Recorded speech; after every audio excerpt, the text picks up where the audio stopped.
이재명 정부의 출범 이후 첫 국회 국정감사가 내일부터 시작됩니다. 약 3주간의 대장정에 나서는데 여야의 거센 공방이 예상됩니다. 최창렬 용인대 특임교수, 김철현 경일대 특임교수와 관련 내용 짚어보겠습니다. 안녕하십니까? 안녕하세요. 어서오세요. 오늘 먼저 이제 국정감사 관련해서 좀 짚어보려고 하는데 민주당 정청래 대표 이번 국감의 의미를 내란 잔재 청산에 방점을 찍었습니다. 저희가 준비한 관련 발언부터 먼저 듣고 오겠습니다. 대선 개입 의혹 당사자인 조희대 대법원장은 삼권 분리까지 부정하며 국회 청문회 출석을 거부했습니다. 우리가 맞서야 할 개혁에 저항하는 반동의 실체들입니다. 먼저 내일 국정감사 첫날의 모든 시선은 이제 법사위로 향하게 됩니다. 사법개혁의 핵심으로 꼽히는 조희대 대법원장이 이제 국회 출석의 최대 관심으로 지금 꼽히고 있는데요. 보통은 이제 제가 알기로는 인사만 하고 퇴장을 하고 법원 행정처장에 이제 답변하는 게 관행인데 이번에 이제 민주당에서는 증인석에 좀 앉히겠다.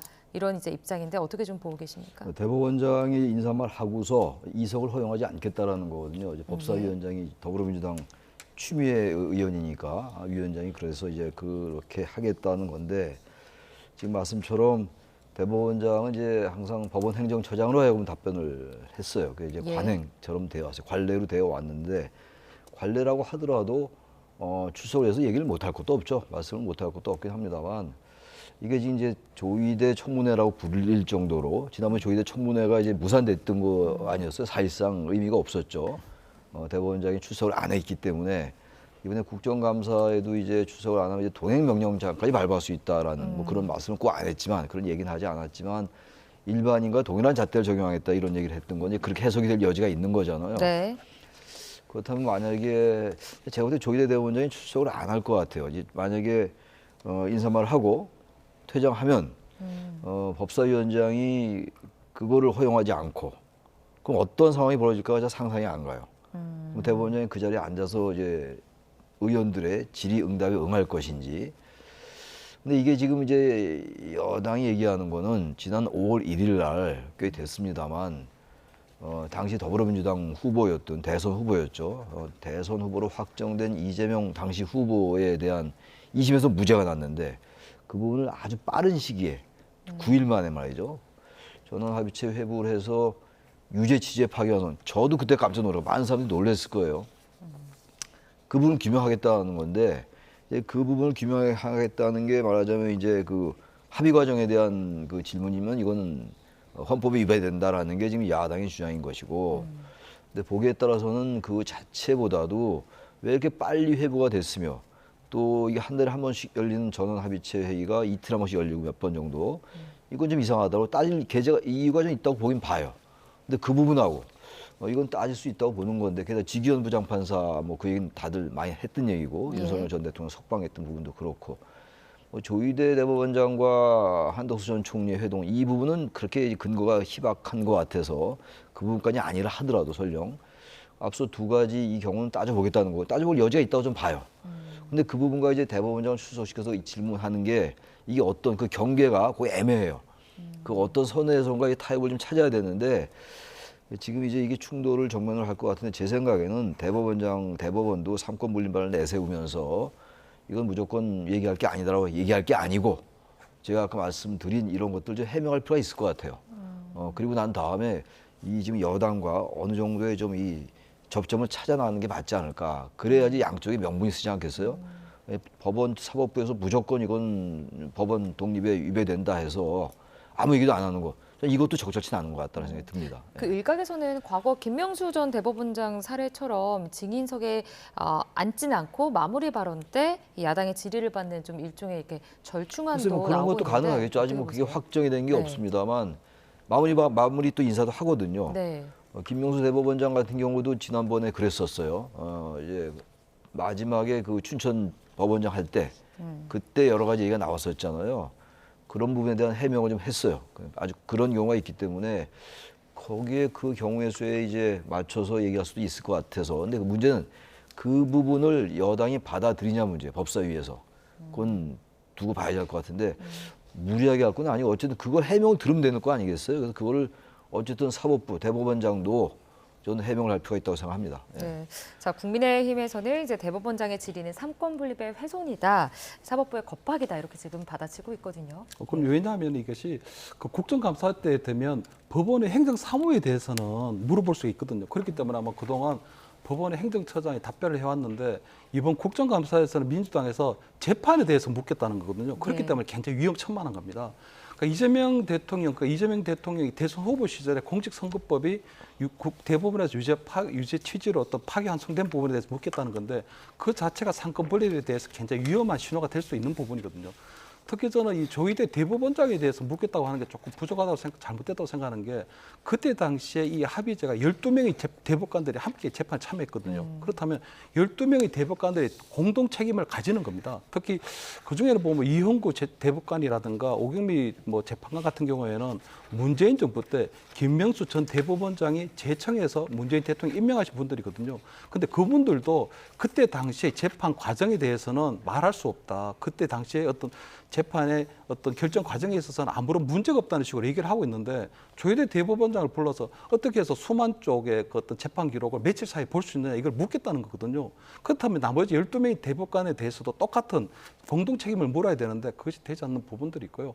저는 아마 이 부분이 조희대 대법원장에 대한 만의 책임인가도 좀 생각이 돼야 되는 게 이재명 당시 후보에 대한 공직선거법은 1심에서는 6개월, 2심에서는 3개월, 633의 원칙이 지켜져야 되는데 1심에서 6개월이 넘었거든요. 그렇다면 1심의 재판을 담당했던 주임 판사 또는 배석 판사들 또는 2심의 어떤 판사들이 공동의 책임이 다 있는 겁니다, 이게. 그런데 아마 그 국정감사에서 결국은 어떤 사법부를 존중하지 않고 그리고 또 어떤 대법원장에 대한 권위도 전혀 존중하지 않고 이 재판에 대해서 묻겠다는 거 굉장히 위험한 신호라고 보고요. 아마 대법원장이 인사말마하고 퇴장을 하려고 할 때 아마 추미애 법사위원장이 그걸 허가하지 않으면 이석 자체가 불가능하게 되거든요. 결국은 조희대 대법원장을 앉혀놓고 계속적으로 이 여당 법사위원들이 소리 지르고 고함치고 조롱하고 아마 그런 부분들을 아마 우리 국민들이나 또 판사분들도 다 지켜보게 될 텐데 저는 아마 그날이 조희대 대법원장에 대한 개인적인 어떤 치욕의 날이 아니고 대한민국의 사법부가 굉장히 수치스럽게 되는 최후의 날로 기록될 수도 있다. 그런 부분들을 저는 국민들이나 우리 일선의 판사들이 지켜보고 과연 이 사법부 위기를 어떻게 평가할 것인지에 대해서는 국민들이 평가하지 않을까 저는 이렇게 생각을 합니다. 그런데 이 민주당에서는 조희대 대법원장이 국감에 불출석하면 동행 명령장을 발부하겠다는 점도 예고를 했거든요. 일반 증인과 같은 잣대를 적용하겠다라는 건데 이런 절차 필요하다고 보십니까? 필요하지. 저는 이런 적이 없기 때문에 대법원장에게 동행명령을 발부한다. 할 수 있다고 저는 봐요. 엄밀하게 적용을 해서. 그러나 그게 이제 관행과 관례라는 게 있는 건데 그리고 이제 법원의 입장은 또 있는 거잖아요. 재판부에 대해서 어떤 합의 과정에 대해서 공개할 수 없다라는 거. 법원조직법 규정도 있는 것이고 명분이 있긴 있어요. 있는데 이게 동행명령자까지 가면 이걸 어떻게 국민들이 바라볼까가 중요합니다. 이제 어차피 여당과 법원의 갈등은 이미 이제 거의 수면 위로 노출된 거나 마찬가지고, 전 동행명령장 발부까지는 안 할 것 같긴 한데 지금 정청래 지금 더불어민주당 대표의 발언이 굉장히 수위가 높아요. 연휴 기간 중에 조희대 난, 상기하자 조희대 난을 이렇게 얘기를 했단 말이에요. 그래서 그런 걸로 봐서는 발부할 수도 있을 것 같기도 하고 이런 상황인데 그래서. 양측의 상처가 너무 커요. 그렇게 되면 법원도 그렇고 여당도 그렇고 그 정치적인 이해관계를 떠나서 말이죠. 동행명령자까지는 가지 않고 아까 잠깐 얘기 나왔던 그 말미에 단순하게 해명 정도가 아니라 좀 상당히 좀 자세하게 설명할 수 있다고 봅니다. 단지 이제 배당된 지 너무 빨리 이제 합의가 됐다든지 또 하나가 그냥 생각하기 나름이긴 한데 과거로 거슬러 올라가서 1997년도를 기억하는데 그때 김대중 후보가 이겼잖아요. 그때 이회창 후보와 이제 대결을 했었는데 한나라당 이회창 후보였고, 근데 그때 김태정 검찰총장이 그때 대통령 김영삼 대통령이었어요. 예. 그때 그 수사를 이제 중단하려고 그랬다고요. 그때 비자금 수사가 있었는데 그냥 대선 후보로 확정된 사람에 대한 수사라는 게 이 국민들에게 유권자들에게 상당한 정도의 표심에 영향을 줄 수 있다고요. 그런 상황이었는데 이번의 경우도 6월 3일이 대선인데 5월 1일 날 유죄 취집하기 환송은 그건 여당에서 충분히 이건 뭔가 의도가 있는 게 아닌가라는 생각을 하면 안 해, 의심을 하면 하다고요.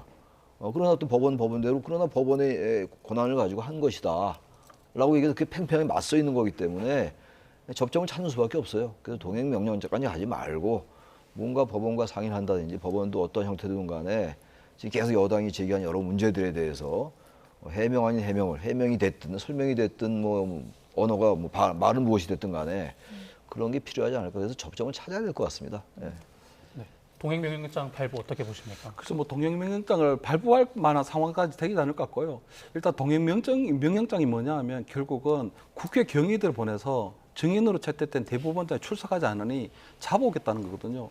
얼마 전에 봤던 그 이진숙 전 방송통신위원장처럼 수갑을 채워오지는 않겠지만 어쨌든 대법원장을 잡아오겠다는 것밖에 안 되기 때문에 저는 아마 대법원장이 지금 현재 어떤 국회의 분위기 또는 국회 법사위의 분위기를 봐서는 제가 볼 때 동행명령장까지 나오지 않을 정도로 결국은 대법원장의 대요라든가 어떤 권위를 인정하지 않기 때문에 결국은 증인으로 채택되게 되면 법사위원장석에 앉을 수밖에 없다고 보고요.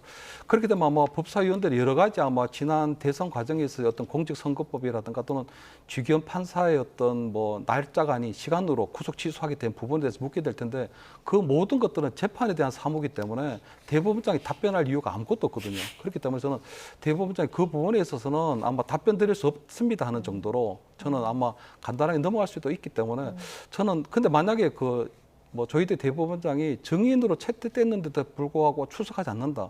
그렇게 되면 앞으로 조국 혁신당이나 민주당에서 추진하려고 하는 저희들 대법원장에 대한 탄핵의 빈미를 만들어 줄 수도 있거든요. 그렇기 때문에 저는 아마 저희들 대법원장이 지금 아마 탄핵을 당하기 전에 아니면 뭐 민주당에서 원하는 어떤 자진 사퇴할 가능성이 거의 낮다고 생각하기 때문에 아마 저희들 대법원장이 오히려 차라리 당당하고 떳떳하게 국회에서 요구한다면 나오는 것이 낫지 않을까. 저는 그동안에는 뭐 인사말만 하고 빠지는 것들이 관행이고 관리였다고 하지만 그런 것들이 국회법보다 앞설 수는 없는 부분이거든요. 그렇기 때문에 국회에서 대법원장에 대해서 그런 식으로 하게 된다면 대법원장도 국회법에 따라 출석을 하고 질문하는 답변에 당당하게 답변하면 되지 않을까. 저는 이렇게 보입니다. 제가 그 김명수 대법원장 말씀을 드렸는데 예. 그때는 야당이 지금 이제 현재 여당이었어요. 그때 이 정도로 이렇게 수위가 높지 않았다고요. 대법원장에 대한 압박이. 그러니까 지금 이제 여당이 이 조희대 대법원장에게 발신하는 메시지는 대단히 강도가 높아요.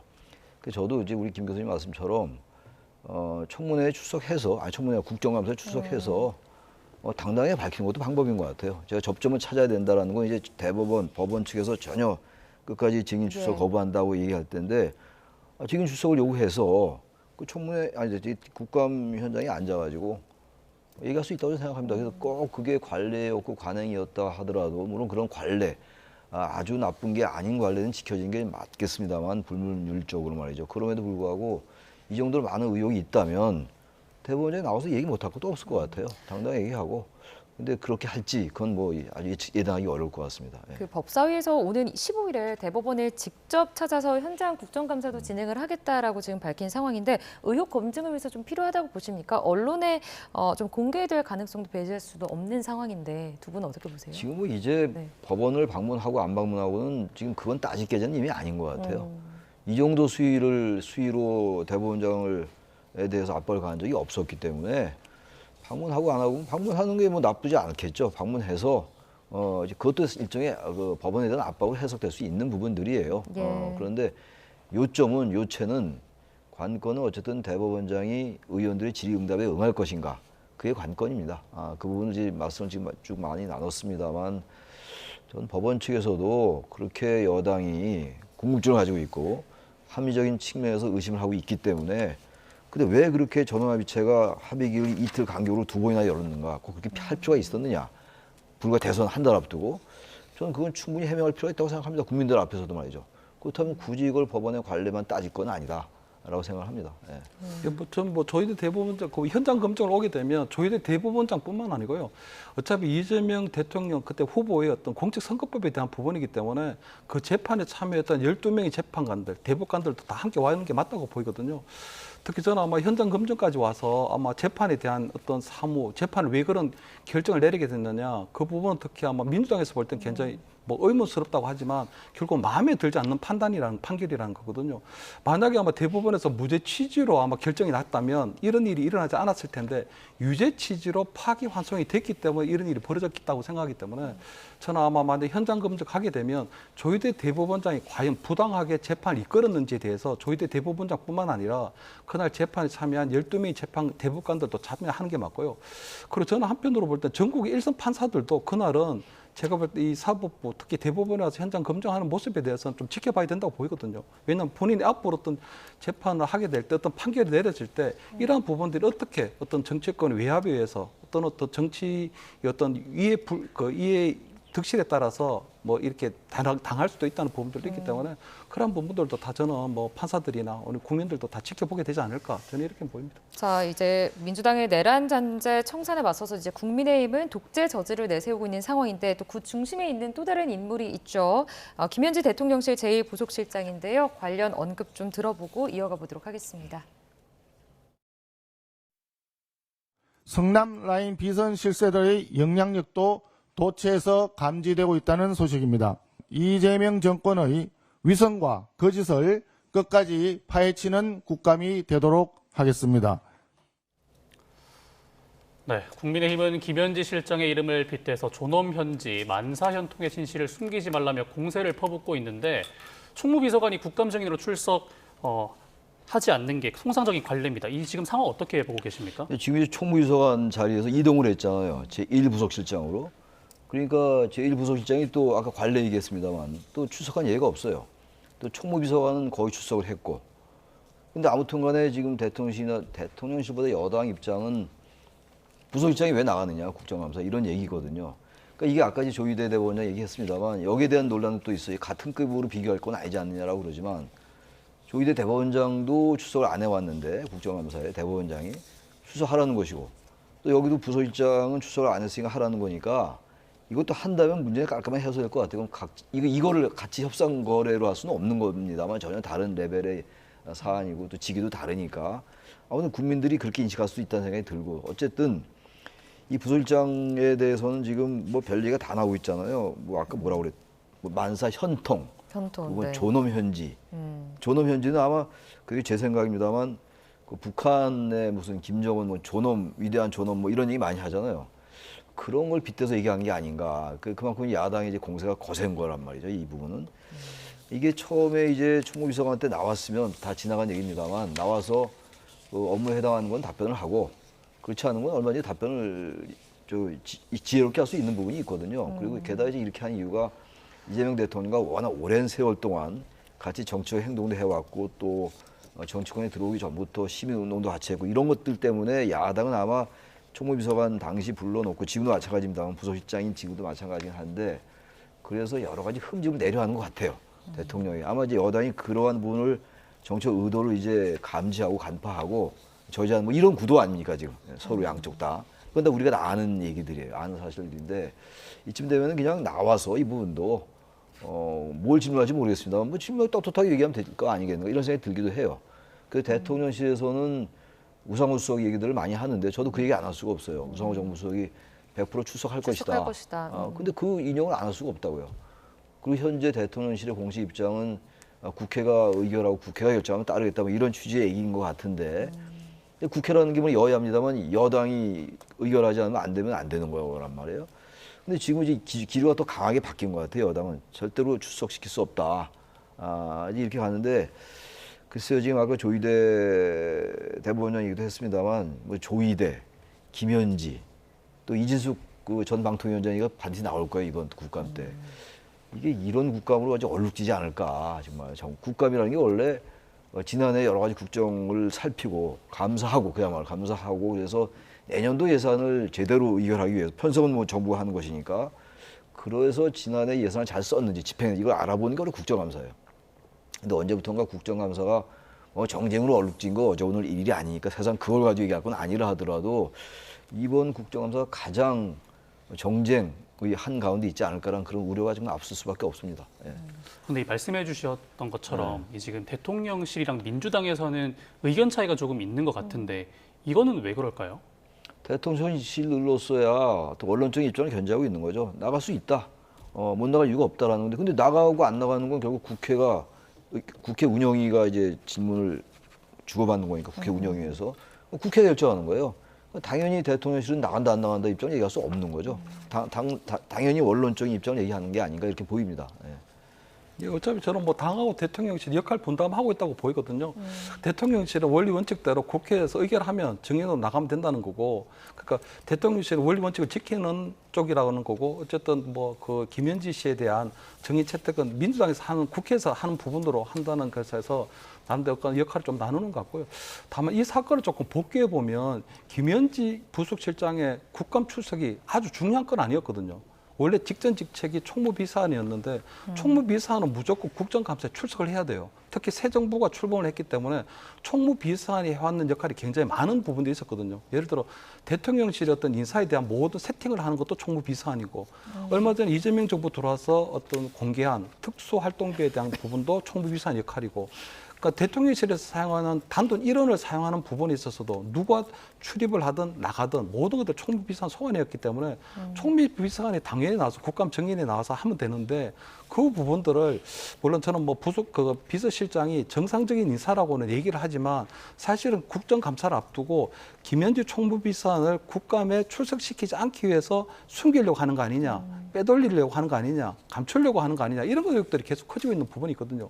그렇기 때문에 저는 만약에 이번에도 만약 민주당에서 국회 의결로 해서 못 나오게 김현지 씨가 되면, 저는 앞으로 이 김현지 부속실장의 어떤 여러 가지 부분들이 계속적으로 의혹이 커지고 소문이 계속적으로 커지고 있는 그런 상황이거든요. 최근에 보면 국민의힘에서 어쨌든 실질적인 안방 만임이라는 얘기까지 나와버리게 되면 저는 걷잡을 수 없이 아마 이재명 정권의 어떤 국정 운영에도 큰 부담이 될 가능성이 크기 때문에 저는 이 모든 것을 해결할 수 있는 사람, 결자 해제할 수 있는 사람은 결국은 저는 김현지 부속실장이라고 보거든요. 그래서 본인의 이름은 김현지긴 하지만 이번에 조금 현명하게 아마 국정감사에 출석하는 것이 좀 바람직한 그런 결정이 아닐까, 저는 이렇게 보입니다. 근데 이 부분이 그 의혹이란 말이 계속 전제가 되고 있는데, 의혹이 지금 제기된 게 없잖아요. 계속 이 의혹이 이슈화돼 있다면, 그렇다면 이 의혹을 당당히 밝혀라고 하기에는 자꾸 국민의힘은 의혹을 밝히라고 그러는데, 의혹이 뭐 나온 게 뭐 있습니까? 그러니까 이러다 보니까 이제 국민의힘 여당에서는 더욱더 이거 나갈 수 없다. 이 의혹이 지금 제기된 것도 없는데 자꾸 나오라는 걸 봐서는 어떻게든 의혹을 만들어서라도 이걸 정쟁화 시키려는 거 아닌가라는 생각을 가질 수 있을 거예요. 그러니까 여당은 절대로 더 이제 안 된다고 그러는 것 같아서 이 부분도 여야가 좀 타협을 해서 과도하게 이제 국민의힘이 얘기하는 것 같으면 안방마님이 뭡니까? 안방마님이 이런 말. 그 만사현통이야 그렇다 치더라도 존엄현지 이런 말. 이거 완전히 이 정쟁화 하겠다는 의도인 것 같아서 여당으로서 이게 방어할 수밖에 없는 측면도 없지 않다는 생각도 들기도 해요. 자, 일단 3주간의 이제 대장정에 나서는데 내일부터 이제 국정감사가 시작이 됩니다. 좀 지켜봐야 되겠고요. 사법개혁 관련해서도 좀 짚어보도록 하겠습니다. 민주당 정청래 대표가 사법개혁안도 신속히 완성한다는 계획인데 핵심 쟁점은 결국엔 대법원 증원이죠. 대법관 증원도 대법관 있고 증원, 예. 이제 사법개혁이라는 게 여러 가지가 있는 거죠. 대법관 증원도 있고 특히 이제 재판이 자꾸 늦어지니까 네. 재판 절차도 그렇고 말이죠. 증원을 해서 네, 증원도 줄여야 하고 한다. 근데 예. 대법관이 우리나라가 숫자가 적은 편이에요. 그러니까 법원 측에서 자꾸 대법관 증원에 대해서 대단히 거부감을 갖고 있는데 그렇게 볼 건 저는 아니라고 봐요. 이제 좀 현재 야당적 시각에서는 대법관을 증원하고 대법원장도 물러나게 해서 완전히 이재명 대통령과 가까운 친화적인 인사들을 채우겠다. 근데 그건 불가능할 거예요. 아마 지금 만약에 지금 현재 여당이 제시하는 이 법에 의하면 꼭 그렇게 될 수도 없어요. 대법관 늘린다고 해서 그게 전부 친 이재명 정권의 대법관이다. 지난번에 보셨잖아요. 그 보수 성향의 이른바 대법관 지난번 헌재 재판관 8대0 기각 인용됐던 거 아닙니까? 저기 그 탄핵안이 말이죠. 저는 그래서 이건 너무 그렇게 볼 건 아니고 사법개혁은 응해야 되고 사법개혁이나 검찰개혁에 대해서는 국민들의 찬성 여론이 높아요. 이런 것들은 과감하게 국민의힘도 따르는 게 맞다고 생각합니다. 예. 자, 국민의힘에서는 반발을 하고 있죠. 또 어떻게 보고 계십니까? 일단 뭐 이제 네. 뭐 이 사법부의 어떤 의견이 좀 있어야 되거든요. 공론화 과정도 좀 있어야 되고 국민적 합의 과정이 있어야 되는데 그런 과정에 속 빠지고 난 다음에 민주당에서 주도하다 보니까 이런 일이 좀 벌어졌다고 보는데요. 다만 저는 대법원에서도 보면 그동안 대법관 증언에 대해서는 원해왔던 부분들이 있거든요. 법원에서도 원해왔기 때문에. 근데 만약에 이렇게 민주당에서 일방적으로 대법관 증언이라든가 법관에 대한 평가라든가 이런 제도를 도입하게 되면 문제가 뭐냐면요. 헌법상에는 대법원을 임명을 하려면 대법원장의 제청이 있어야 되는데 조희대 대법원장이 2029년까지 임기가 있거든요. 그렇다면 대법원장이 임명 제청을 하지 않으면 임명을 할 수가 없거든요. 그렇기 때문에 저는 대법관에 대한 증언 이런 문제 부분도 사법부의 참여가 있어야 되고요. 공론화, 국민적 합의자 과정을 거쳐서 진행하면 어떨까? 저는 사법부에서도 그동안 원해왔던 어떤 대법관 증언이라든가 이런 부분들이 있었기 때문에 그런 부분들에 있어서 조금 국민 전체가 조금 동의할 수 있는 그런 합의를 좀 이끌어 나가는 게 좋지 않을까. 이렇게 민주당에서 일방적으로 계속 주도하는 부분들은 도저히 사법부에서는 받아들이기 힘들 것이다. 예를 들어서 행정부 수반이 대통령하고 아무런 상의도 없이 문화체육관광부를 문화부, 체육부, 관광부로 다 쪼개라고 해가지고 그렇게 정부조직법을 통과시키게 되면 행정부의 수반이 대통령이 그런 걸 받아들이지는 않을 거거든요. 그렇기 때문에 저는 나름대로 상권 분립의 원칙을 지키면 입법부에서는 입법을 하는 국회에서는 입법을 하는 부분은 맞지만 적어도 사법부 의견들 그다음에 행정부 의견들을 골고루 수용하면서 하는 것이 올바른 개혁의 방향이 아닐까 저는 이렇게 보입니다. 이 검찰 개혁에 비해서 대법원장 개인을 겨냥한 공세만으로는 이 사법개혁의 명분이 약하다는 지적도 나오고 있고 이 우상호 정무수석은 개혁을 시끄럽지 않게 하는 방식이 필요하다고 지적을 하기도 했는데 이에 대해서는 어떻게 보십니까? 개혁이라는 게 참 어려운 거잖아요. 혁명보다 더 어렵다고들 흔히들 말하잖아요. 혁이라는 게 가주혁자인데 혁명의 혁자도 그렇고 개혁의 혁자도 그렇고. 근데 개혁이라는 건 어쨌든 개혁의 대상을 너무 적대시하면 안 될 것 같아요. 지금 검찰개혁, 사법개혁이 이제 검찰청은 폐지되는 법안이 통과됐고 1년의 유예기한이 있습니다만 사법개혁 같은 경우도 사법부에 있는 판사가 다 그렇게 민주당 일각에서 얘기하는 것처럼 그런 건 아니거든요. 검사들도 마찬가지고. 그래서 그 개혁의 대상이 되는 그런 기구 전반을 지나치게 적대시하게 비치는 건 저는 바람직하지 않다고. 아마 그 우상호 정무수석이 그런 관점에서 얘기를 한 게 아닌가 생각이 들어서 어쨌든 간에 개혁의 대상도 거기 이 공론화에 포함시켜야 되고 너무 거칠게 하는 건 저도 바람직하지 않을 것 같아요. 하긴 하되 그 방향은 맞고 다 좋은데 의도도 알겠고 다 좋은데 이게 방식이나 속도가 너무 빠르거나 또 아까 뭐 조희대의 난 또 그리고 검찰 만행이라는 단어까지 나왔거든요. 이런 단어들이 나오면 이게 프레임이 바뀔 수가 있다고요. 그래서 개혁을 하되 좀 정교하게 그리고 국민들의 반대 찬반이 있는 거니까 개혁이라는 게. 그러나 큰 방향에서 검찰개혁과 이 사법개혁은 동의하는 부분이 있거든요. 하다못해 지금 조희대 대법원장 사퇴 여론이 더 높아졌어요. 지금 여론도. 이런 상황이기 때문에 어쨌든 여당이 추진하면서 명분이 있는 거니까 명분이 있으니까 너무 서두르지 말고 이제 정청래 대표는 이럴 때 전광석화처럼 해야 된다 이런 생각인 것 같아요. 일반론적으로 그게 맞을 수도 있겠습니다만 대통령실이 이 부분에 대해서 약간의 국정 운영에 부담을 느낄 수 있다고 생각합니다. 워낙 과도하게 빠르게 한다거나 언어가 너무 거칠면은 당연히 이재명 대통령의 국정 운영에 부담이 될 수 있지 않을까라는 생각이 들어서 이 부분도 좀 정교하게, 정밀하게 했으면 좋겠다는 생각이 들어요. 당에서는 사법개혁에 속도를 내야 된다는 입장이고 대통령실에서는 조금 조용하게 이 개혁을 이뤄내야 된다는 입장인 것 같은데 다소 결이 조금 다른 것 같은 느낌이 있거든요. 이거는 왜 그럴까요? 약간의 그 간극이 있는 것 같아요. 이게 뭐 갈등은 아니죠. 갈등이라고 완전 방향이 다른 게 갈등이니까 그건 아닌데 이제 아까 제가 말씀드린 뭐 조희대의 난, 그건 뭐 단어를 인용하는 거에 불과하긴 합니다만 검찰 만행이라든지 그리고 전반적인 공세 수위가 대단히 높잖아요. 검찰과 이 법원에 대한 공세가. 그렇다면 이 부분에 대해서 당연히 부담을 느낄 수밖에 없죠. 이제 거기에 대한 약간의 대통령실의 생각이 다른 거라고 볼 수 있어요. 저는 이 부분이 무슨 역할 분담으로 보지는 않아요. 있는 그대로의 얘기를 하는 거라고 보기 때문에 당에서도 좀 상당히 벌써 검찰개혁 이뤄낸 거나 마찬가지 아니겠습니까? 물론 세부적인 여러 가지가 많이 남았죠. 이제 검찰 개혁추진위원단에서 얘기를 많이 할 게 많죠. 지금 이 수사 역량도 이제 이어가야 되고 이런 것이기 때문에 그럼에도 불구하고 조금 더 대통령실의 그런 의견을 당에서도 좀 신중하게 경청하면 어떨까 하는 생각이 듭니다. 예. 이게 뭐 대통령하고 원래 뭐 여당 간에는 약간은 뭐 생각의 차이가 있을 수 있긴 있거든요. 하지만 보통 새 정부가 들어오고 난 다음에 어떤 개혁의 방향, 개혁의 과제 이런 걸 주도하는 것이 보통 대통령이 되고요.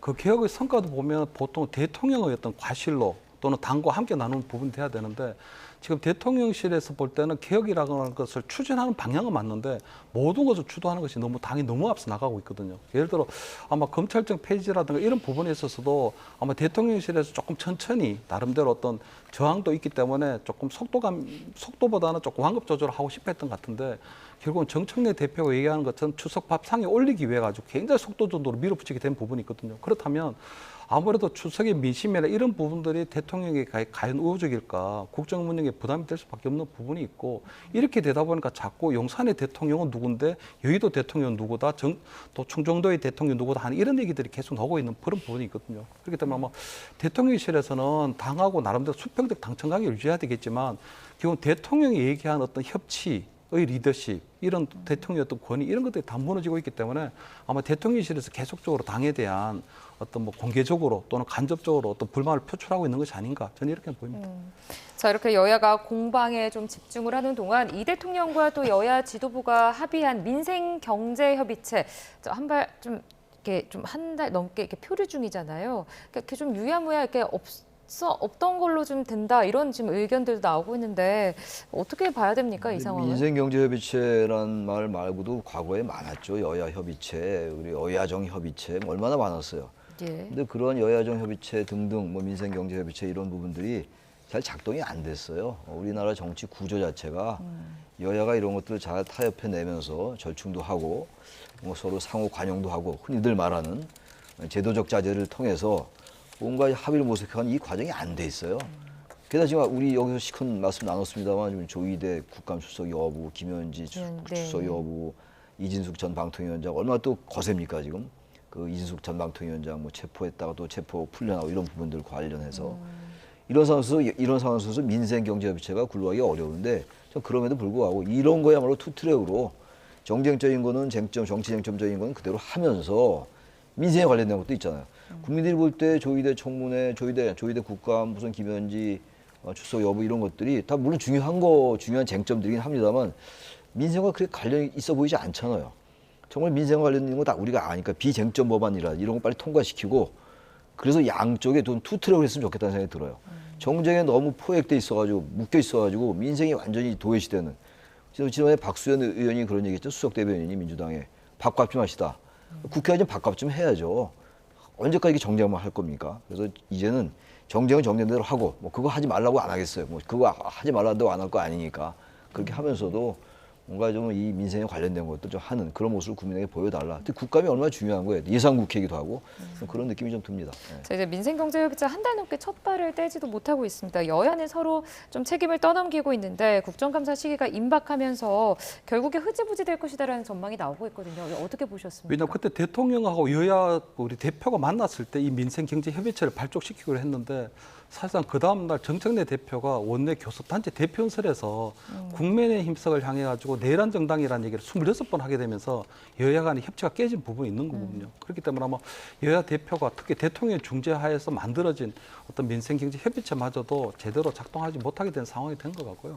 앞으로도 제가 볼 때는 지금 여야 간에 계속적으로 평행선을 달리고 있기 때문에 당분간은 어떤 뭐 여야 간의 어떤 공동 협의체 구성이나 운영이 괜찮 좀 어려워는 보이고 있는 상황이거든요. 그렇기 때문에 저는 아마 나름대로 이 부분을 조금 해결해야 되는데 그렇다면 저는 민주당의 정청래 대표의 어떤 입장 변화가 좀 있어야 된다고 보이거든요.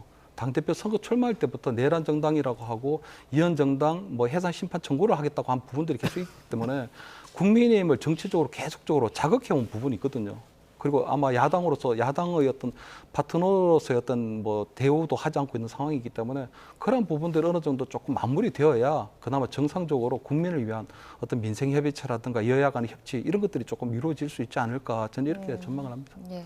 아까 정쟁을 말씀을 해주셨는데 이 정쟁을 하지 말라고 해도 할 수 없는 게 이 정쟁이지 않습니까? 근데 이 여야 대변인은 각 당의 입으로 통하는데 이 대변인들 간에 서로 미안하다며 사과하는 풍경이 연출이 되기도 했거든요. 박성훈 국민의 수석 대변인과 이제 박수현 민주당 수석 대변인이 서로 문자를 주고받은 게 이제 자료로 그래픽으로 저희가 또 볼 수도 있는데 이런 상황에서는 좀 어떻게 좀 냉랭했던 분위기가 조금 나아지는 거라고 볼 수 있을까요? 저런 게 많아야 되겠죠. 대변인들이 이제 네. 공식 이제 자기 입장에서 아주 독설도 쏟아놓고 합니다만 저런 게 좀 많이 쌓이면 좀 나아질 것 같고 지금 이재명 대통령 그 출범 때 제가 그런 말씀 많이 드렸어요. 대통령이 부단하게 전화를 드려라. 예. 과거 레이건 대통령처럼 위대한 소통의 달인이다. 뭐 이런 얘기 많이 해요. 레이건 대통령에 대해서. 근데 그게 잘 쉽지는 않을 거예요. 여야 의원들 계속 전화 좀 하고 있으면 좋겠는데 그게 쉽겠어요. 워낙 뭐 여러 가지 현안도 많고 그런데 저거 보니까 그 생각이 나요. 과거에 박기태 의원하고 박상천 의원 명대변인 여야에 그 생각이 나는데 그 두 대변인은 둘 다 변호사 출신이긴 했습니다만 아주 그 날선 공방을 하면서도 상당히 또 격조 있는 그런 대변인 성명을 냈던 기억이 납니다. 그래서 여야가 뭐 정쟁적인 거 불가피한 면이 있죠. 정치라는 게 야당이라는 게 원래 반대한 정당이 야당이에요. 영어도 opposition party라고 그러고. 그런데 아무튼 그렇더라도 대변인들이라도 수석 대변인들끼리 저렇게 좀 문자를 나누고 선배님 제가 한번 뭐 너무 뭐 과하게 생각하지 마시니까 내가 밥 한번 사겠다. 그러면서 뭔가 풀려나가는 거거든요. 사람이 다 하는 거 아닙니까? 우리 정치가 너무 각박하고 너무 그리고 냉전적이고 너무 상대를 악마화하고 적대시하다 보니까 양극화가 점점 심해지고 양극단의 정치 성향이 붉어지면서 극우 또 이 극단의 유튜버들도 활개를 치면서 이게 상업적 이익과 또 정치적 이익이 편승된 이런 아주 악성 어떤 이 뭐 알고리즘이라고 그럴까요? 이 어떤 프레임 이런 게 형성된 것이 아닌가 생태계가 그 얘기가 좀 딴 데로 갔습니다만 그런 생각도 들기도 합니다. 예. 예, 옛날 정치 때는 저렇게 했었거든요. 옛날 정치 때는 뭐 어떤 현안을 두고 서로 얼굴을 붉히다가도 예. 저녁 돼가지고 만나서는 막 막걸리 한 잔도 하고 서로 뭐 화해하고 풀고 했었는데 아무래도 정치의 양극화가 좀 심해지다 보니 뭐 저렇게 된 부분들이 있는 것 같고요. 저 두 분 같은 경우에는 뭐 박수현 대변인이나 박성훈 대변인이나 두 분 다 굉장히 좀 합리적이고 소탈하신 분들이거든요. 그렇기 때문에 앞에서는 굉장히 독설을 내뱉었지만 결국은 조금 나름대로 화해하려고 하는.